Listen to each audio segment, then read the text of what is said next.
Welcome to another episode of the CIA podcast. My name is Mike Glazer. I am the head of the interns of the CIA underneath the Denver airport, coming to you live to fill you in on everything that's been happening at the real CIA this week. So let's get started. Burning Man.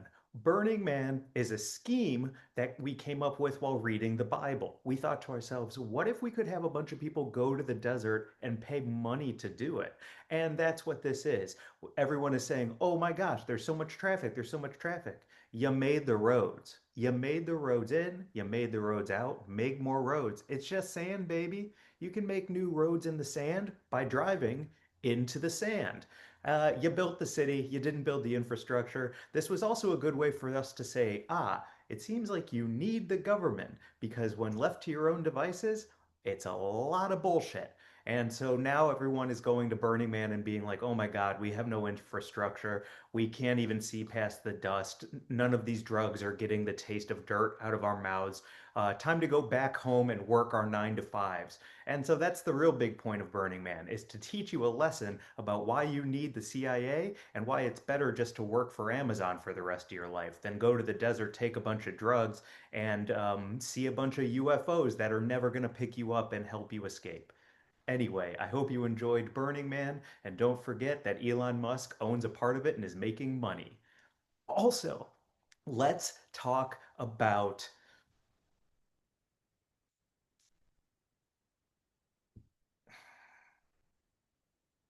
what's next on the agenda.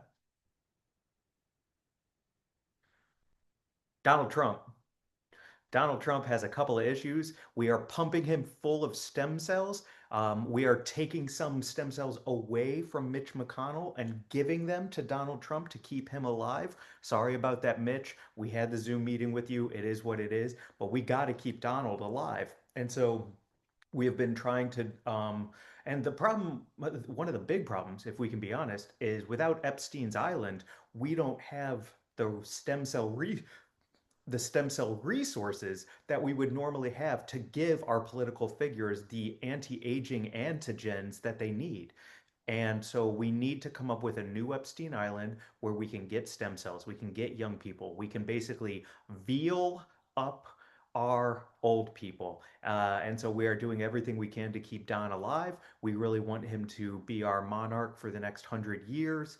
And cloning technology, we got in a huge fight with the Swiss. They, as you all know, are the heads of the cloning technology. And so it's been very difficult until we can meet in the middle and sign a new cloning treaty with them to get our political figures the duplicates that they need. A big problem happened when we ended up cloning Jamie Foxx. I can't get into it here. I did sign an NDA, but let's just say it ruined our relationship with the Swiss cloning people.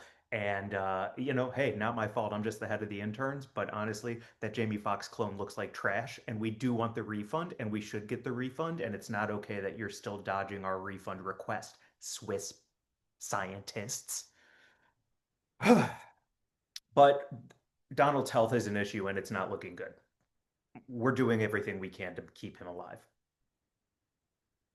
What else is happening right now? Redistricting for voting. Look, the lines are the lines. We're going to draw lines wherever we want to draw lines. And I don't think that the lines are the problem, but it's a good distraction for all of you to be like, oh, you don't think Gaza and Palestine can happen here? Well, guess what? We're going to draw new lines. And so basically, what we're doing with that is just drawing new lines, and it's not a big deal. Vote how you want to vote. It doesn't really matter anyway, but it is nice to feel like, oh, cool, I got a sticker. That rules. But speaking of places like Palestine, the Gaza thing, something that has come down the pipeline here at the CIA, I just built a deck to pitch it, is we are going to take Australia and kind of like a hair transplant where you move hair from the back to the front to give the front more growth. We're going to take Australia and move it over to Israel Palestine so that there's more land over there and they can expand and all live peacefully. We don't really need Australia where it is. As an island, it's not doing anyone much good. It's a bunch of big scary spiders and a bunch of kangaroos who are somehow buff on top, but they're mostly legs, so I don't understand how that works. And it seems like all Australians are partying and reproducing all over the world.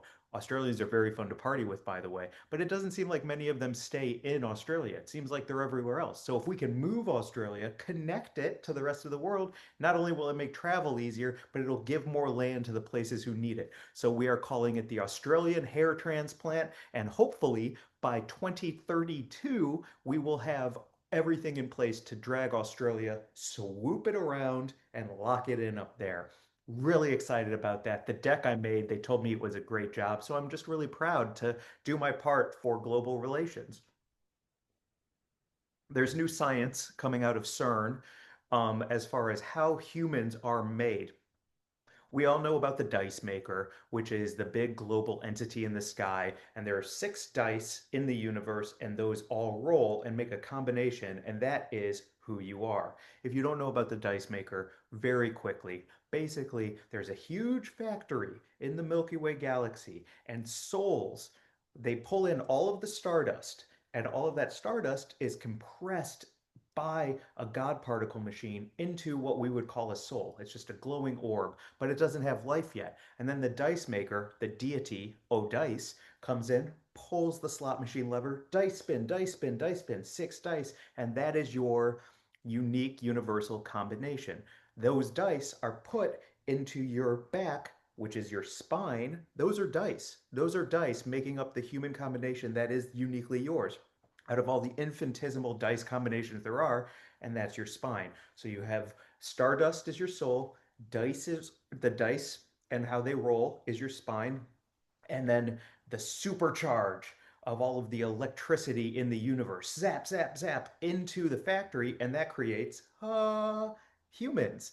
And so we've been talking with the dice maker because we are not enjoying the combinations that have been coming out of there lately. And we're like, can you just fudge the dice a bit? Can you go from like all those snake eyes to a couple more sixes being the most powerful? Because right now a lot of evil people are being born, and it's not working out for humanity. And even though the dice maker is like, it's fate, it's not something that I can actually change. I can at least, bump the machine every once in a while. Can't put it into tilt, but I can bump the machine and see if we can get some better combinations coming out so we can have better people coming out of the human factory in the Milky Way. I hope that makes sense. And if not, please ask me questions in the comments. Be like, what did I missed the part about the dice maker? Our spine is dice? What are you talking about?